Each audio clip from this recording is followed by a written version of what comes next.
നമസ്കാരം. ആസാദി വാർത്തയുടെ നൈറ്റ് എഡിഷനിലേക്ക് സ്വാഗതം. നോക്കാം ഇന്നത്തെ പ്രധാനപ്പെട്ട വിശേഷങ്ങൾ. സെറ്റല്ലേ, നമ്മൾ ഈ യാത്ര തുടരും. കേരളത്തിന്റെ വികസന യാത്രയുമായി നടി ഭാവന. Video viral. അയൽ രാജ്യങ്ങളെ ആക്രമിക്കില്ല ഇറാൻ. കരിമ്പം ഫാമിൽ കണ്ടറിയാം കൃഷിയുടെ പാഠങ്ങൾ. കരിമ്പം ഫാം ടൂറിസം പദ്ധതി ഉദ്ഘാടനം ചെയ്തു. തിരുവനന്തപുരം ജനറൽ ആശുപത്രിയുടെ മുഖച്ഛായ മാറും. 137 കോടി രൂപയുടെ ബഹുനില മന്ദിരം ഉയരുന്നു. മമ്മൂട്ടി നേരിൽ വിളിച്ച് കാര്യങ്ങൾ വ്യക്തമാക്കി. അദ്ദേഹം പറഞ്ഞത് കൺസേൺ. വിവാദം അവസാനിപ്പിക്കണം കെ റഫീഖ്.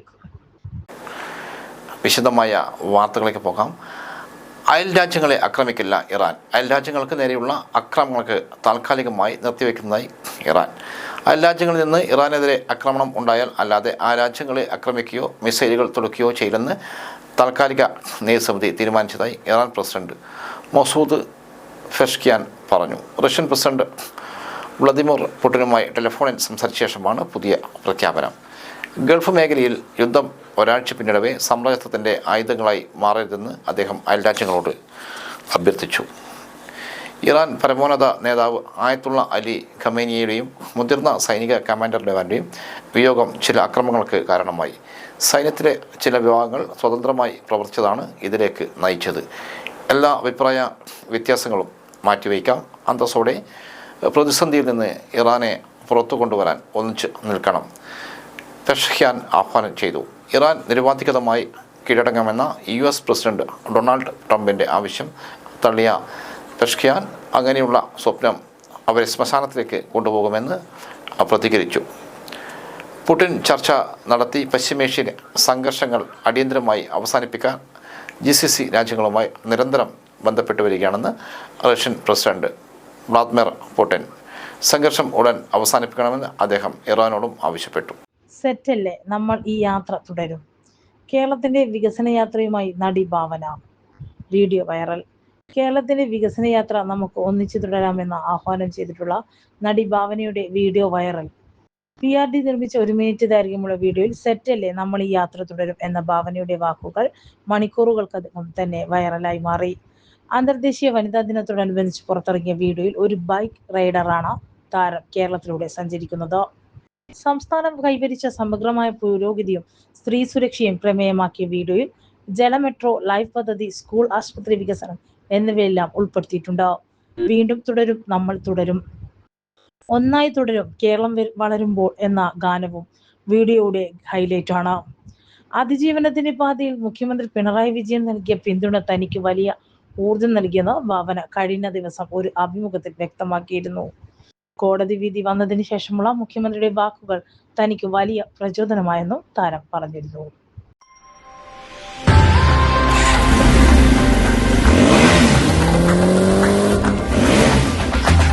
വീണ്ടും തുടരും, നമ്മൾ തുടരും, ഇനിയും തുടരും, ഒന്നായി തുടരും. വീണ്ടും തുടരും, നമ്മൾ തുടരും, ഒന്നായി തുടരും. കേരളം വളരുമ്പോൾ ഓക്കേ അല്ലേ?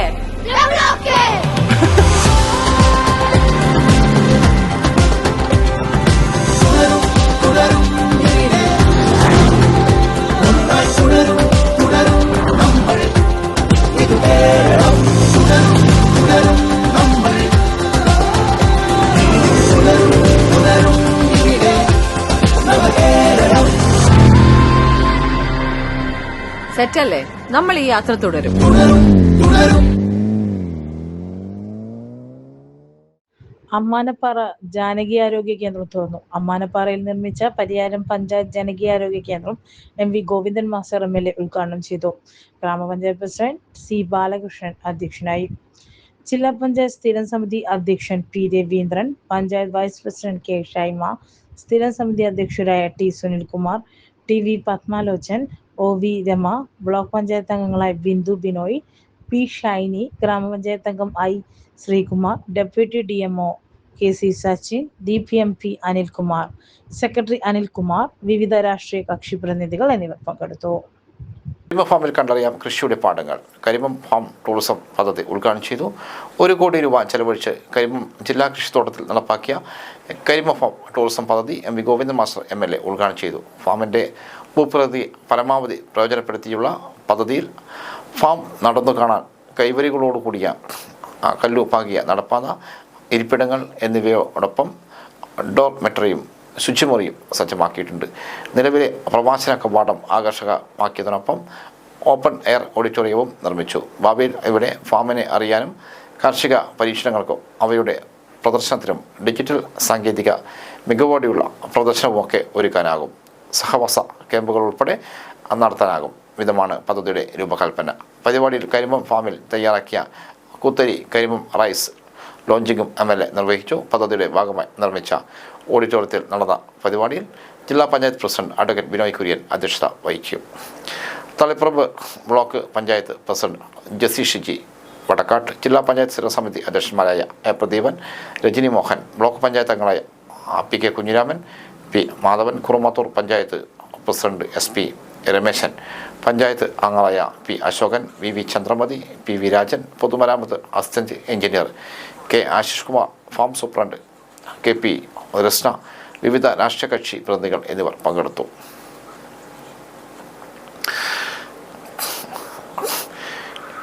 തിരുവനന്തപുരം ജനറൽ ആശുപത്രിയുടെ മുഖച്ഛായ മാറും. 137 കോടി രൂപയുടെ ബഹുനില മന്ദിരം ഉയരുന്നു.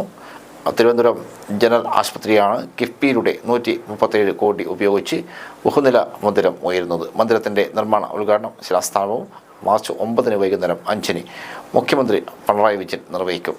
ആരോഗ്യമന്ത്രി വീണ ജോർജ് അധ്യക്ഷത വഹിക്കും. മന്ത്രിമാരായ KN ബാലഗോപാൽ, വിശ്വൻകുട്ടി, GR അനിൽ എന്നിവർ വിശിഷ്ട അതിഥികളാകും. തിരുവനന്തപുരം നഗര ഹൃദയത്തിൽ സ്ഥിതി ചെയ്യുന്ന ജനറൽ ആശുപത്രിയുടെ മുഖച്ഛായ മാറ്റുന്ന പദ്ധതിയാണിതെന്ന് ആരോഗ്യ വകുപ്പ് മന്ത്രി വീണ ജോർജ് പറഞ്ഞു. അത്യാധുനിക സൗകര്യങ്ങളുള്ള 4 നില കെട്ടിടമാണ് നിർമ്മിക്കുന്നത്. കെട്ടിടത്തിൻ്റെ താഴത്തെ നിലയിൽ റിസപ്ഷൻ ഏരിയ, ട്രോമോ കെയർ വിഭാഗം, general OP, ARV clinic, pharmacy എന്നിവയും, 2ാം നിലയിൽ വിവിധ വിഭാഗങ്ങളിലെ ഇൻറ്റൻസീവ് കെയർ വാർഡുകൾ, seminar room, health, Bhoomika clinic എന്നിവയും, 3ാം നിലയിൽ വിശാലമായ ലബോറട്ടറി സൗകര്യം, blood bank, speciality, super speciality OPകൾ എന്നിവയും, 4ാം നിലയിൽ chemotherapy ward, operation theatre, dental OP എന്നിവയും സജ്ജീകരിക്കും. AC plant, medical gas unit, laundry എന്നിവ ഉൾപ്പെടെയുള്ള സർവീസ് ബ്ലോക്കും സജ്ജീകരിക്കും. രോഗികളുടെയും പൊതുജനങ്ങളെയും സൗകര്യത്തിനായി 10 ലിഫ്റ്റുകളും കെട്ടിട സമുച്ചയത്തിൽ ഉൾപ്പെടുത്തിയിട്ടുണ്ട്. കെട്ടിടം പൂർത്തിയാകുന്നതോടെ സ്ഥലപരിമിതി മൂലം ബുദ്ധിമുട്ടുന്ന ജനറൽ ആശുപത്രിക്ക് ഏറെ സഹായകരമാകും. നാടുകാണി കിൻഫ്രയിൽ സജ്ജമാക്കിയ zoo safari park camp office MV Govindan master MLA ഉദ്ഘാടനം ചെയ്തു. കേരളം കാണാനെത്തുന്ന സഞ്ചാരികൾ നിർബന്ധമായും കണ്ടിരിക്കേണ്ട സ്ഥലങ്ങളിലൊന്നായി തളിപ്പറമ്പ് നാടുകാണിയിലെ സൂ സഫാരി പാർക്ക് മാറുമെന്ന് MLA പറഞ്ഞു. വിനോദസഞ്ചാര ഭൂപടത്തിൽ ലോകത്തിന് വിസ്മയമാകുന്ന തരത്തിൽ ഏഷ്യയിലെ ഏറ്റവും വലിയ സൂ സഫാരി പാർക്കായി മാറ്റുകയാണ് ലക്ഷ്യമെന്നും അദ്ദേഹം പറഞ്ഞു. തുടർന്ന് പദ്ധതിയുമായി ബന്ധപ്പെട്ട് അവലോകന യോഗം ചേർന്നു. തളിപ്പറമ്പ് കൂർഗ് സംസ്ഥാന പാതയോട് ചേർന്ന് പ്ലാന്റേഷൻ കോർപ്പറേഷൻ സംസ്ഥാന മ്യൂസിയം മൃഗശാല വകുപ്പിന് കൈമാറിയ 252 ഏക്കർ പ്രദേശത്തിന്റെ മൂല്യനിർണ്ണയവും പ്ലാനും എത്രയും വേഗം പൂർത്തിയാക്കി സർക്കാരിന് സമർപ്പിക്കാൻ യോഗത്തിൽ MLA നിർദ്ദേശിച്ചു. വിശദ പദ്ധതി രേഖ സമർപ്പിക്കുന്നതിനുള്ള പ്രവർത്തനങ്ങൾ ഏകോപിപ്പിക്കാനും അതിനനുസൃതമായി നിർമ്മാണ പ്രവർത്തനങ്ങൾ ആരംഭിക്കാനും യോഗം തീരുമാനിച്ചു. കുറുമാത്തൂർ ഗ്രാമപഞ്ചായത്ത് പ്രസിഡന്റ് SP രമേശൻ, മൃഗശാല വകുപ്പ് ഡയറക്ടർ PS മഞ്ജുള ദേവി എന്നിവർ പങ്കെടുത്തു.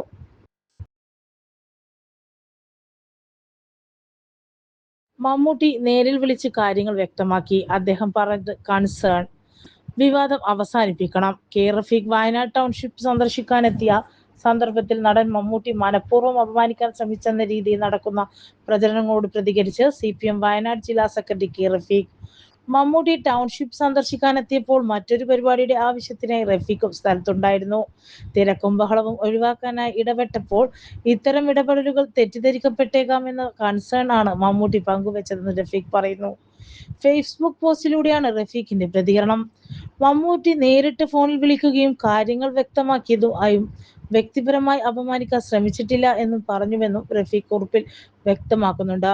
മമ്മൂട്ടി വ്യക്തിപരമായി പറഞ്ഞ ഒരു കൺസേൺ തനിക്കെതിരായി ചില മാധ്യമങ്ങളും വലത് സൈബർ കേന്ദ്രങ്ങളും പ്രചരിപ്പിച്ചതാണ് വിഷയം ഈ നിലയിൽ വഷളാക്കിയതെന്നും അദ്ദേഹം കൂട്ടിച്ചേർത്തു.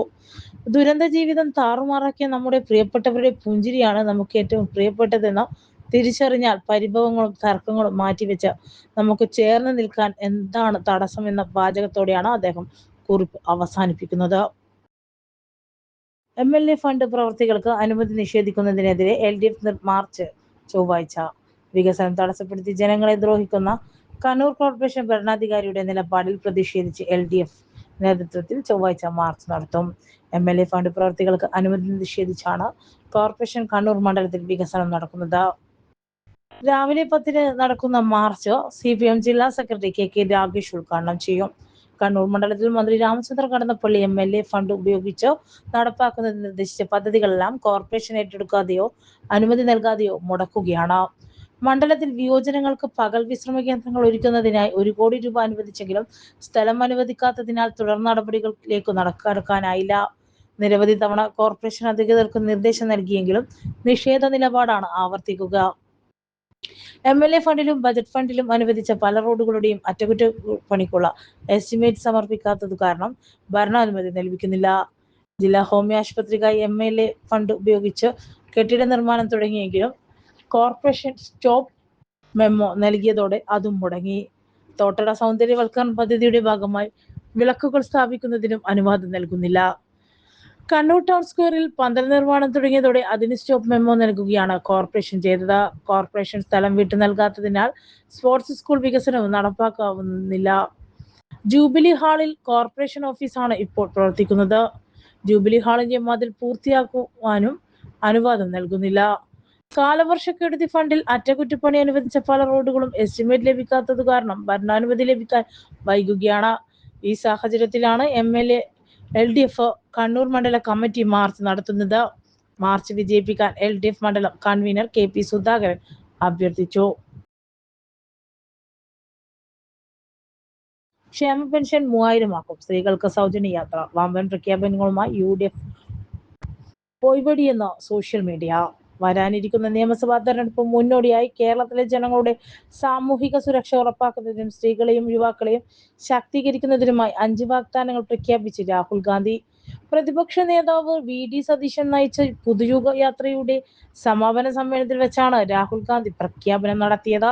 സ്ത്രീകൾക്ക് സൗജന്യ ബസ് യാത്ര. വിദ്യാർത്ഥിനികൾക്ക് പ്രതിമാസം 1000 KSRTC ബസ്സുകളിൽ സ്ത്രീകൾക്ക് സൗജന്യ യാത്ര അനുവദിക്കും. ഈ സ്ത്രീകളുടെ യാത്രാ സൗകര്യം വർദ്ധിപ്പിക്കുകയും കുടുംബങ്ങളുടെ ദൈനംദിന ചെലവ് കുറയ്ക്കുകയും ചെയ്യും. സംസ്ഥാനത്തെ ഉന്നത വിദ്യാഭ്യാസ രംഗത്തേക്ക് കടന്നു വരുന്ന പെൺകുട്ടികളെ പ്രോത്സാഹിപ്പിക്കുന്നതിനായി കോളേജ് വിദ്യാർത്ഥികൾക്ക് മാസം തോറും 1000 രൂപ സാമ്പത്തിക സഹായം നൽകും. ക്ഷേമ പെൻഷൻ 3000 ഉയർത്തും. സമൂഹത്തിലെ പാർശ്വവൽക്കരിക്കപ്പെട്ടവർക്ക് അർഹമായ സാമ്പത്തിക സുരക്ഷ ഉറപ്പാക്കുന്നതിനായി സാമൂഹിക ക്ഷേമ പെൻഷൻ 3000 രൂപയായി വർദ്ധിപ്പിക്കും. കുടുംബങ്ങൾക്ക് 25 ലക്ഷത്തിന്റെ സൗജന്യ ആരോഗ്യ ഇൻഷുറൻസ്. ഉമ്മൻചാണ്ടി ആരോഗ്യ ഇൻഷുറൻസ് പദ്ധതിയിലൂടെ ഓരോ കുടുംബത്തിനും 25 ലക്ഷം രൂപ വരെയുള്ള ചികിത്സാ പരിരക്ഷ ലഭിക്കുന്നത്. സാമ്പത്തിക ബാധ്യതയില്ലാതെ മികച്ച ചികിത്സ എല്ലാവർക്കും ലഭ്യമാക്കുകയാണ് ഇതിലൂടെ ലക്ഷ്യമിടുന്നത്. യുവ സംരംഭകർക്ക് 5 ലക്ഷം പലിശരഹിത വായ്പ. സംരംഭങ്ങൾ തുടങ്ങുന്നതിന് തൊഴിലവസരങ്ങൾ സൃഷ്ടിക്കുന്നതിനുമായി യുവാക്കൾക്ക് 5 ലക്ഷം രൂപ വരെ പലിശരഹിത വായ്പ നൽകും. മുതിർന്ന പൗരന്മാർക്കായി പ്രത്യേക വകുപ്പ്. കേരളത്തിലെ വയോജനങ്ങളുടെ ക്ഷേമം, സംരക്ഷണം, അന്തസ്സ് എന്നിവ ഉറപ്പാക്കുന്നതിനായി ഒരു പ്രത്യേക വകുപ്പ് രൂപീകരിക്കും. കുടുംബങ്ങൾക്ക് സാമ്പത്തിക സഹായം നൽകുക. സ്ത്രീകളെയും യുവാക്കളെയും ശാക്തീകരിക്കുക. എല്ലാ പൗരന്മാർക്കും സമഗ്രമായ സാമൂഹിക സുരക്ഷ ഒരുക്കുക എന്നിവയാണ് ഈ പദ്ധതി കൊണ്ട് ലക്ഷ്യമാക്കുന്നതെന്ന് UDF പറയുന്നു. ജനക്ഷേമം, പുതിയ തൊഴിൽ അവസരങ്ങൾ, അന്തസ്സുള്ള ജീവിതം എന്നിവയിൽ അധിഷ്ഠിതമായ ഗ്യാരണ്ടികളാണ് കോൺഗ്രസ് നേതൃത്വം ഈ വാഗ്ദാനങ്ങളിലൂടെ മുന്നോട്ട് വെക്കുന്നത്. വിശദമായ പ്രകടന പത്രിക വരും ദിവസങ്ങളിൽ പുറത്തിറക്കുമെന്നും UDF വ്യക്തമാക്കി. പ്രഖ്യാപനം വന്നതോടെ സാമൂഹ്യ മാധ്യമങ്ങൾ വൻ ട്രോളാണ് നൽകുന്നത്. കോൺഗ്രസ് ഭരിക്കുന്ന സംസ്ഥാനങ്ങൾ ഇത്തരം പദ്ധതികളൊന്നും നടപ്പാക്കിയില്ലെന്ന് മാത്രമല്ല, സാമ്പത്തിക പ്രതിസന്ധി പറഞ്ഞ് നേരത്തെയുള്ള ആനുകൂല്യങ്ങൾ വെട്ടിക്കുറയ്ക്കുകയാണ്.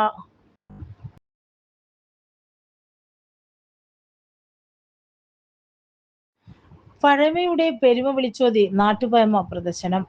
പൂർവികരുടെ ജീവിത പശ്ചാത്തലത്തെയും അവർ ഉപയോഗിച്ചിരുന്ന വസ്തുക്കളെയും ഒരു പ്രദർശനത്തിലൂടെ തിരിച്ചു കൊണ്ടുവന്നപ്പോൾ കാഴ്ചക്കാരിൽ വിസ്മയം. കൊളച്ചേരി EP കൃഷ്ണൻ നമ്പ്യാർ സ്മാരക ALP സ്കൂൾ സംഘടിപ്പിച്ച നാട്ടുപഴമ പുരാവസ്തു കരകൗശല പ്രദർശനം ശ്രദ്ധേയമായി. സ്കൂളിൽ പ്രത്യേകമായി സജ്ജമാക്കിയ നവീകരിച്ച കാഴ്ചപ്പുരയുടെ ഉദ്ഘാടനവും ഇതോടൊപ്പം നടന്നു. കൊളച്ചേരി ഗ്രാമപഞ്ചായത്ത് പ്രസിഡന്റ് TV ഷമീമ ഉദ്ഘാടനം നിർവഹിച്ചു. ചാത്തമ്പള്ളി വിഷുക്കണ്ടൻ തെയ്യത്തിന്റെ കഥയിലെ പ്രധാന മുഹൂർത്തത്തെ ആസ്പദമാക്കി പ്രശസ്ത ശില്പി സുരേന്ദ്രൻ കുക്കാന നിർമ്മിച്ച ദ്വിമാന ശില്പം പ്രശസ്ത ചിത്രകാരൻ ഗോവിന്ദൻ കണ്ണപുരം അനാവരണം ചെയ്തു. കൊളച്ചേരി ഗ്രാമപഞ്ചായത്ത് പരിധിയിലെ പരിസ്ഥിതിയും ചരിത്രപരവുമായ പ്രാധാന്യമുള്ള സ്ഥലങ്ങളെ ഉൾപ്പെടുത്തി തയ്യാറാക്കിയ റിസോഴ്സ് മാപ്പിന്റെ അനാവരണം എടക്കാട് ബ്ലോക്ക് പഞ്ചായത്ത് വിദ്യാഭ്യാസ standing committee chairman Sreedharan Sanghamitra നിർവഹിച്ചു. പ്രദർശനം ഗ്രാമപഞ്ചായത്ത് മെമ്പർ ശ്രീ പുരുഷോത്തമൻ ഉദ്ഘാടനം ചെയ്തു. PP കുഞ്ഞിരാമൻ അധ്യക്ഷനായി. C Kamalakshi teacher, KV Pavithran, K Ramakrishnan, KV Sankaran തുടങ്ങിയവർ സംസാരിച്ചു. T സുബ്രഹ്മണ്യൻ സ്വാഗതം പറഞ്ഞു. പ്രഥമ അധ്യാപകൻ PP ശ്രീനിവാസൻ വിശദീകരണം നടത്തി. നമിത പ്രമോദ് നന്ദി പറഞ്ഞു. പ്രദർശനത്തിൽ TK രവീന്ദ്രൻ കൊളച്ചേരിയുടെ പുരാവസ്തു ശേഖരം, ഫോക്ലോർ അവാർഡ് ജേതാവ് KV ശങ്കരൻ, പ്രശാന്തൻ കൊളച്ചേരിപ്പറമ്പ്, നിത്യ T, നേത്ര K എന്നിവരുടെ കരകൗശല വസ്തുക്കൾ, സ്കൂൾ വിദ്യാർത്ഥികളായ ഷാൻവിൻ, ദക്ഷിത് അലൻദേവ്, ആരുഷ് തുടങ്ങിയവരുടെ ചിത്രങ്ങൾ പ്രദർശിപ്പിച്ചു. വിവിധ വിദ്യാലയങ്ങളിൽ നിന്നുമുള്ള വിദ്യാർത്ഥികൾ ഉൾപ്പെടെ പ്രദർശനം കാണാനെത്തി.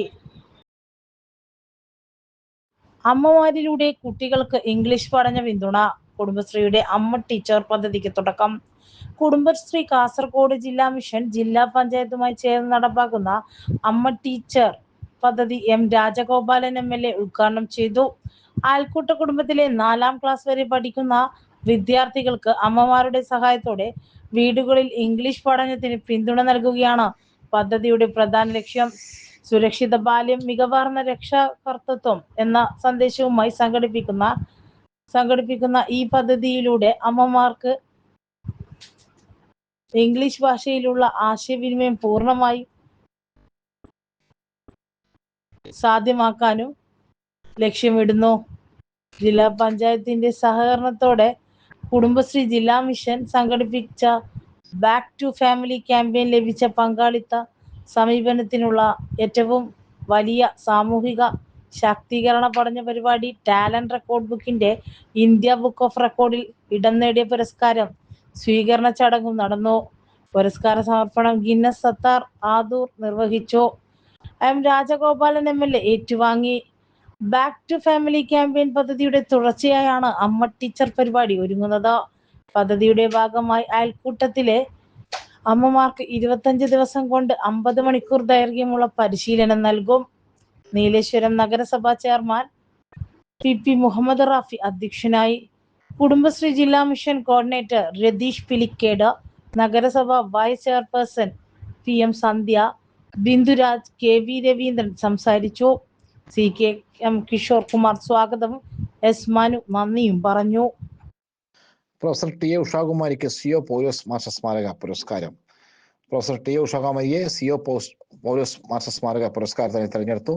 25,000 രൂപയും ഫലകവും പ്രശസ്തി പത്രവും അടങ്ങുന്ന പുരസ്കാരം CO പൗലോസ് മാസ്റ്ററുടെ ചരമദിനമായ മാർച്ച് 12 സംസാരിക്കും. CITUവിന്റെ ജില്ലാ സെക്രട്ടറിയും CPM സംസ്ഥാന കമ്മിറ്റി അംഗമായിരുന്നു പൗലോസ് മാസ്റ്റർ. രാജ്യസഭാംഗം, തൃശൂർ ജില്ലാ കൗൺസിൽ പ്രസിഡന്റ് എന്നീ സ്ഥാനങ്ങൾ പ്രവർത്തിച്ചിരുന്നു. കോഴിക്കോട് വടകര അഴിയൂർ സ്വദേശിനിയാണ് TA ഉഷാകുമാരി. 1969 KSFിലൂടെ വിദ്യാർത്ഥി സംഘടന രംഗത്തെത്തി. 1969-74 കാലഘട്ടത്തിൽ വടകര ഗവൺമെന്റ് മണപ്പള്ളി കോളേജിൽ വിദ്യാഭ്യാസം പൂർത്തിയാക്കി. 71 SFIക്ക് അഖിലേന്ത്യാതലത്തിൽ ആദ്യമായി വനിതാ വിഭാഗം രൂപം കൊള്ളുന്നത് മണപ്പള്ളി കോളേജിലാണ്. അതിന്റെ ആദ്യത്തെ കൺവീനർ ആയിരുന്നു. വിദ്യാർത്ഥിയായിരിക്കെ കേരള മഹിളാ ഫെഡറേഷൻ വടകര താലൂക്ക് വൈസ് പ്രസിഡന്റായി. കോളേജ് അധ്യാപികയായ ശേഷം AKPCTA സംസ്ഥാന വൈസ് പ്രസിഡന്റും ആദ്യ വനിതാ കൺവീനറുമായിരുന്നു. പുരോഗമന കലാസാഹിത്യ സംഘം സംസ്ഥാന കമ്മിറ്റി അംഗം, വനിതാ സാഹിത്യ വൈസ് പ്രസിഡന്റ്, CITU തൃശൂർ ജില്ലാ vice president, Kerala private hospital workers federation vice president, അഖിലേന്ത്യാ വർക്കിംഗ് വിമൻസ് കോർഡിനേഷൻ കേന്ദ്ര കമ്മിറ്റി അംഗം, ഡോക്ടർ KN പണിക്കർ ചെയർമാനായി രൂപം കൊണ്ട പ്രഥമ കേരള സംസ്ഥാന ഉന്നത വിദ്യാഭ്യാസ കൗൺസിൽ അംഗം എന്നീ നിലകളിൽ പ്രവർത്തിച്ചിട്ടുണ്ട്. സമത ബുക്സിന്റെ മാനേജിംഗ് ഡയറക്ടറാണ്. മൂന്നാം T20 ലോകകപ്പിൽ മുത്തമിട്ട് ഇന്ത്യ. മൂന്നാം ട്വൻ്റി ലോകകപ്പ് പീരിയഡത്തിൽ മുത്തമിട്ട ഇന്ത്യ 96 റൺസിനാണ് ഇന്ത്യയുടെ വിജയം. 19 ഓവറിൽ 10 വിക്കറ്റ് നഷ്ടത്തിൽ ന്യൂസിലൻഡ് പുറത്താവുകയായിരുന്നു. ടോസ് നഷ്ടമായി ബാറ്റിംഗിനിറങ്ങിയ ഇന്ത്യ 20 ഓവറിൽ 5 വിക്കറ്റ് നഷ്ടത്തിൽ 255 റൺസാണ് അടിച്ചെടുത്തത്. സഞ്ജു സാംസൺ 46 പന്തിൽ 89, ഇഷാൻ കിഷൻ 25 പന്തിൽ 54, അഭിഷേക് ശർമ്മ 21 പന്തിൽ 51 എന്നീ അർദ്ധ സെഞ്ചുറി കരുത്തിലാണ് ഇന്ത്യ മികച്ച സ്കോർ നേടിയത്. ഓപ്പണർമാരായ സഞ്ജു സാംസണിന്റെയും അഭിഷേക് ശർമ്മയുടെയും തകർപ്പൻ കൂട്ടുകെട്ടിലൂടെ ഇന്ത്യക്ക് മികച്ച ഇന്നിംഗ്സ് നേടാനായി. ഇന്ത്യ ഉയർത്തിയ കൂറ്റൻ വിജയലക്ഷ്യത്തിലേക്ക് ബാറ്റ് വീശിയ കിവീസിന് തുടക്കം തന്നെ മോശമായിരുന്നു. പവർ പ്ലേ ഓവറുകൾ പൂർത്തിയായപ്പോൾ തന്നെ 3 വിക്കറ്റ് നഷ്ടമായിരുന്നു. 2020-ൽ 3 തവണ കിരീടം നേടുന്ന ആദ്യ രാജ്യമാണ് ഇന്ത്യ. തുടർച്ചയായി 2 തവണ കിരീടം നേടുന്ന രാജ്യവും ഇന്ത്യയാണ്. ന്യൂസിലൻഡിനെതിരെ നടന്ന പോരാട്ടം ഇന്ത്യയുടെ 4ാമത്തെ ടീം 20 ലോകകപ്പ് ഫൈനലാണ്. ഇതുവരെ നടന്ന 2 തവണയാണ് ഇന്ത്യ 2020 ലോകകപ്പ് നേടിയിട്ടുള്ളത്. 2007-ൽ ദക്ഷിണാഫ്രിക്കയിലെ ആദ്യ കിരീട വിജയം മുതൽ 2024 വിജയക്കുതിപ്പോടെ ക്രിക്കറ്റിലെ ഏറ്റവും ചെറിയ ഫോർമാറ്റുള്ള ടീമിൽ നിന്നും ഏറ്റവും മികച്ച ടീമായി ഇന്ത്യ മാറിയിരിക്കുകയാണ്. ഇറാനിലെ അമേരിക്ക ഇസ്രായേൽ ആക്രമണം, കൊല്ലപ്പെട്ടത് 181 കുട്ടികളടക്കം 1332 പേർ, തകർത്തത് 10,000-ഓളം കെട്ടിടങ്ങൾ. ഇറാനെതിരായ അമേരിക്കൻ ഇസ്രായേൽ സംയുക്ത ആക്രമണത്തിൻ്റെ ദിവസം കൂടുന്തോറും 9,669 കെട്ടിടങ്ങൾ തകർന്നതായി റെഡ് ക്രസൻറ്റ്. 7,943 ജനവാസ കേന്ദ്രങ്ങളും 1,617 വാണിജ്യ കെട്ടിടങ്ങളുമാണ് ആക്രമണങ്ങളാൽ ബാധിക്കപ്പെട്ടത്. സ്ത്രീകളും കുട്ടികളും ഉൾപ്പെടെ കുറഞ്ഞത് 1,332 പേർ ഇറാനിയൻ പൗരന്മാർ കൊല്ലപ്പെട്ടതായാണ് കണക്ക്. ആയിരക്കണക്കിന് ആളുകളാണ് പരിക്കേറ്റ് ചികിത്സയിൽ കഴിയുന്നത്. സൈനിക അധിനിവേശത്തിനിടെ 181 കുട്ടികൾ കൊല്ലപ്പെട്ടതായി യുനിസെഫ് വ്യക്തമാക്കിയിരുന്നു. രാജ്യത്തെ 20ഓളം സ്കൂളുകൾക്കാണ് സാമ്രാജ്യത്വ ശക്തികളുടെ ആക്രമണത്തിൽ കേടുപാടുകൾ സംഭവിച്ചത്. രാജ്യത്തെ 13 ആരോഗ്യ സംരക്ഷണ കേന്ദ്രങ്ങൾ, സ്പോർട്സ് വിനോദ കേന്ദ്രങ്ങൾ എന്നിവയും ആക്രമിക്കപ്പെട്ടു. 18ലധികം വനിതാ അത്ലറ്റുകൾ കൊല്ലപ്പെടുകയും 100ഓളം പേർക്ക് പരിക്കേൽക്കുകയും ചെയ്തു. അതേസമയം ലബനനിൽ ഇസ്രായേൽ നടത്തിയ ആക്രമണത്തിൽ 19 പേർ കൊല്ലപ്പെട്ടു. 3 നില കെട്ടിടത്തിന് നേരെയുണ്ടായ ആക്രമണത്തിൽ കുട്ടികളും കൊല്ലപ്പെട്ടതായാണ് റിപ്പോർട്ട്. ഇറാൻ ഇസ്രായേൽ അമേരിക്ക സംഘർഷം ആരംഭിച്ചിട്ട് 9ാം ദിവസവും സാഹചര്യങ്ങൾ രൂക്ഷമായി തുടരുന്നു. തിങ്കളാഴ്ച ലപ്രസരെ ആക്ടോയിലെ UK സൈനിക താവളത്തിൽ ഇറാനിയൻ നിർമ്മിത ഡ്രോൺ പതിച്ചതിനെതിരെ തുടർന്ന് ഏകദേശം 1000 താമസക്കാർ പ്രദേശത്ത് നിന്ന് ഒഴിപ്പിച്ചു. യുദ്ധം ആരംഭിച്ചതു മുതൽ 2000 പേരെ ആശുപത്രിയിൽ പ്രവേശിച്ചതായി ഇസ്രായേലി ആരോഗ്യ മന്ത്രാലയം പറയുന്നു. ഇതോടെ ഇന്നത്തെ ആസാദി വാർത്തകൾ സമാപിക്കുന്നു. വീണ്ടും നാളെ കാണാം. നന്ദി, നമസ്കാരം.